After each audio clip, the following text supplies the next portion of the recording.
రెండవ రాజుల గ్రంథము 21 అధ్యాయము 1-26 వచనములు. మనష్షే ఏలనారంభించినప్పుడు 12 ఏండ్ల వాడై యెరూషలేములో 55 సంవత్సరములు ఏలెను. అతని తల్లి పేరు హెప్సిబా. అతడు యెహోవా దృష్టికి చెడుతనము జరిగించుచు ఇశ్రాయేలీయుల ఎదుట నిలవకుండా యెహోవా వెళ్ళగొట్టిన జనములు చేసినట్లు హేయక్రియలు చేయుచూ వచ్చెను. తన తండ్రి అయిన హిజ్కియా పడగొట్టిన ఉన్నత స్థలములను అతడు తిరిగి కట్టించి బయలు దేవతకు బలిపీఠములను కట్టించి ఇశ్రాయేలు రాజైన అహబు చేసినట్లు దేవతా స్తంభములను చేయించి నక్షత్రములకు మ్రొక్కి వాటిని పూజించుచుండెను. మరియు నా నామము ఉంచుదునని యెహోవా సెలవిచ్చిన యెరూషలేములో అతడు యెహోవా మందిరమందు బలిపీఠములను కట్టించెను. మరియు యెహోవా మందిరమునకున్న 2 సాలలలో ఆకాశ సమూహములకు అతడు బలిపీఠములను కట్టించెను. అతడు తన కుమారుని అగ్నిగుండము దాటించి జ్యోతిష్యమును శకునములను వాడుక చేసి యక్షిణి గాండ్రతోనూ సోదెగాండ్రతోనూ సాంగత్యము చేసెను. ఈ ప్రకారము అతడు యెహోవా దృష్టికి బహుగా చెడుతనము జరిగించుచు ఆయనకు కోపము పుట్టించెను. యెహోవా దావీదునకును అతని కుమారుడైన సొలొమోనునకును ఆజ్ఞ ఇచ్చి, ఈ మందిరమున ఇశ్రాయేలు గోత్రస్థానములలో నుండి నేను కోరుకొనిన యెరూషలేమునందు నా నామమును సదాకాలము ఉంచుదునని సెలవిచ్చిన యెహోవా మందిరమందు తాను చేయించిన అషేరా ప్రతిమను ఉంచెను. మరియు ఇశ్రాయేలీయులకు నేను ఆజ్ఞాపించినదంతటిని నా సేవకుడగు మోషే వారికి వ్రాసి ఇచ్చిన ధర్మశాస్త్రమును వారు గైకొనిన ఎడల వారి పితరులకు నేనిచ్చిన దేశములో నుండి వారి పాదములను ఇక తొలగిపోనీయనని యెహోవా సెలవిచ్చిన మాట వారు వినక ఇశ్రాయేలీయుల ఎదుట నిలవకుండా యెహోవా లయము చేసిన జనములు జరిగించిన చెడుతనమును మించిన చెడుతనము చేయునట్లు మనష్షే వారిని రేపెను.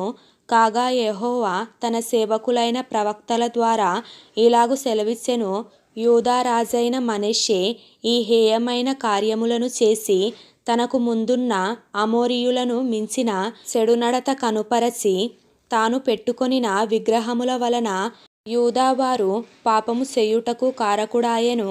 కావున ఇశ్రాయేలీయుల దేవుడైన యెహోవా సెలవిచ్చునదేమనగా, వినువాని 2 చెవులు గింగూరు మనునంత కీడు యెరూషలేము మీదికిని యూదావారి మీదికిని రప్పించుచు నేను షోమ్రోనును కొలిసిన నూలును అహబు కుటుంబీకులను సరిచూచిన మట్టపు గుండును యెరూషలేము మీద సాగలాగుదును. ఒకడు పల్లెమును తుడుచునప్పుడు దాన్ని బొర్లించి తుడుచునట్లు నేను యెరూషలేమును తుడిచివేసెదను.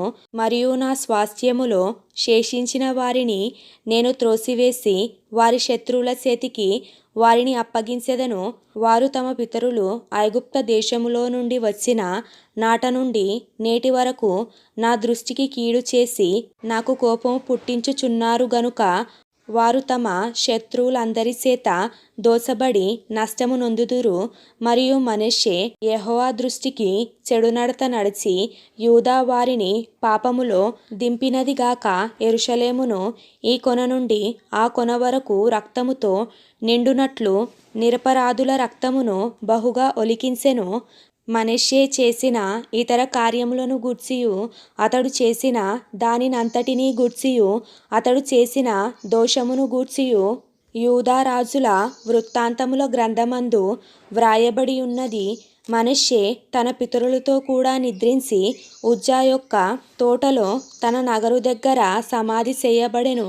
అతని కుమారుడైన ఆమోను అతనికి మారుగా రాజాయెను. ఆమోను ఏలనారంభించినప్పుడు 22 ఏండ్ల వాడై యెరూషలేమునందు 2 సంవత్సరములు ఏలెను.